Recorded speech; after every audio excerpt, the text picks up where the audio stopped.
ഒരു extra income generate ചെയ്യാൻ വേണ്ടിയിട്ട് ഒരു കോഴ്സ് സ്റ്റാർട്ട് ചെയ്യാമെന്ന് വിചാരിച്ചു. ആ കോഴ്സിൽ ഒരു കമ്മ്യൂണിക്കേഷൻ മാസ്റ്റർ ക്ലാസ് ആക്കാൻ അത് ഫൈനലൈസ് ചെയ്തു.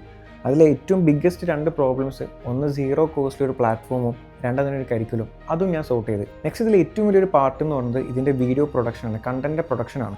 അപ്പോൾ അതിന് വേണ്ടിയിട്ട് ഞാൻ ഓൾറെഡി ഒരു സ്ഥാപനത്തിൽ വർക്ക് ചെയ്യുന്നതാണ്. അപ്പോൾ വർക്ക് കഴിഞ്ഞ് ഈവനിങ് ഇവിടെ എത്തി. അതിനുശേഷം എനിക്ക് ബാഡ്മിൻ്റൺ കളിയുണ്ട്. അപ്പോൾ അത് കഴിഞ്ഞിട്ട് ഓൾമോസ്റ്റ് ഒരു 11 മണിക്കാണ് ഞാൻ നോർമലി നമ്മളെല്ലാ ഷൂട്ടും കാര്യങ്ങളൊക്കെ ചെയ്യാറ്. അങ്ങനെ ഇതും ഞാൻ എന്താക്കുകയാണ്, ഒരു 11 മണിക്ക് ഷൂട്ട് ചെയ്യാൻ വേണ്ടി പ്ലാൻ ചെയ്യുകയാണ്. ഏപ്രിൽ 30-നാണ് ആക്ച്വലി ഇത് ഞാൻ പ്ലാൻ ചെയ്തിട്ടുണ്ടായിരുന്നത്. അങ്ങനെ ഏപ്രിൽ 30 11 മണിക്ക് കറക്റ്റ് ഒരു 11-11:15 ആകുമ്പോഴത്തേക്ക് ഞാൻ ഷൂട്ട് സ്റ്റാർട്ട് ചെയ്തു. 10 സെക്ഷൻസ് ഓൾമോസ്റ്റ് ഉണ്ട്. ആ 10 സെക്ഷനും ഒറ്റ സ്ട്രെച്ചിൽ തീർക്കുന്നുള്ള വാശിപ്പുറത്ത് ഞാൻ എന്താക്കി ഷൂട്ട് സ്റ്റാർട്ട് ചെയ്തു. അങ്ങനെ നല്ല കിഡിലായിട്ട് ഞാൻ ഓരോ സെക്ഷൻസും തീർത്ത് അങ്ങനെ 10 സെക്ഷൻ തീർന്നിട്ട് ഞാൻ നേരെ ഫോൺ എടുത്ത് നോക്കിയ സമയത്ത് ഫോൺ ഓൺ ആവുന്നില്ല. സംഭവം എന്താ വെച്ചാൽ ഫോണിൽ ചാർജ് കഴിഞ്ഞിട്ടുണ്ടായിരുന്നു. അങ്ങനെ എനിക്ക് സങ്കടം എന്നൊക്കെ പറഞ്ഞാൽ അത്രയ്ക്ക് സങ്കടമായി. കാരണം ഒറ്റ സ്ട്രെച്ചിൽ മണിക്കൂറുകൾ ഇവിടെ നിന്നിട്ട് ഇങ്ങനെ സംസാരിച്ച് ഓരോ കാര്യങ്ങൾ തീർത്തതാണ്. പക്ഷെ പോയി നോക്കിയ സമയത്ത് ഈ ഒരു ഫോൺ ഓഫായി കിടക്കുന്നത്. നിൻ്റെ ടെൻഷൻ ഇത് എവിടെ വരെ റെക്കോർഡായിട്ടുണ്ടെന്ന് എനിക്ക് അറിയില്ല. അപ്പോൾ സങ്കടം കൊണ്ട് ഞാൻ പിന്നെ ഒന്നും നോക്കിയില്ല. ഫോൺ ചാർജിലിട്ടിട്ട് നേരെ പോയി കിടന്നിട്ടാണെന്നുണ്ടെങ്കിൽ എനിക്ക് ഉറക്കം കിട്ടുന്നില്ല.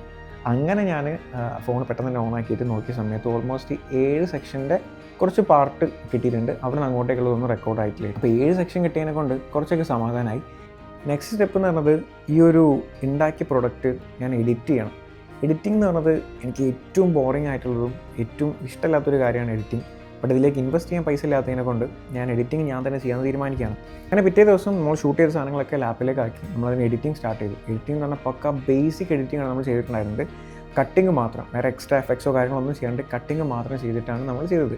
അങ്ങനെ ഓൾമോസ്റ്റ് ഞാൻ 3rd സെക്ഷൻ വരെ എഡിറ്റ് ചെയ്ത് കഴിഞ്ഞിട്ട് നമ്മളെ നാസ് ഐകളിലേക്ക് ലോഡ് ചെയ്തു. അങ്ങനെ ഒരു 3 സെക്ഷൻ ആഡ് ചെയ്തതിനു ശേഷം എൻ്റെ പരിചയത്തിലുള്ള ഈ ഒരു കോഴ്സ് ബിൽഡിംഗ് ഇൻഡസ്ട്രിയിൽ ഹൈലി എക്സ്പീരിയൻസ്ഡ് ആയിട്ടുള്ള ഒരാളുണ്ട്, ഫ്രാങ്ക്ലിൻ സാർ.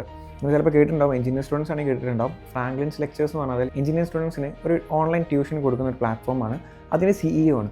അപ്പോൾ ഞാൻ സാറിന് പോയിട്ടൊന്ന് കാണാം, ഈ ഒരു ഇതുവരെ ചെയ്ത കാര്യങ്ങളൊന്ന് കാണിച്ചു കൊടുക്കാൻ സജഷൻ ചോദിക്കാമെന്ന് പറഞ്ഞാണ് പോയത്.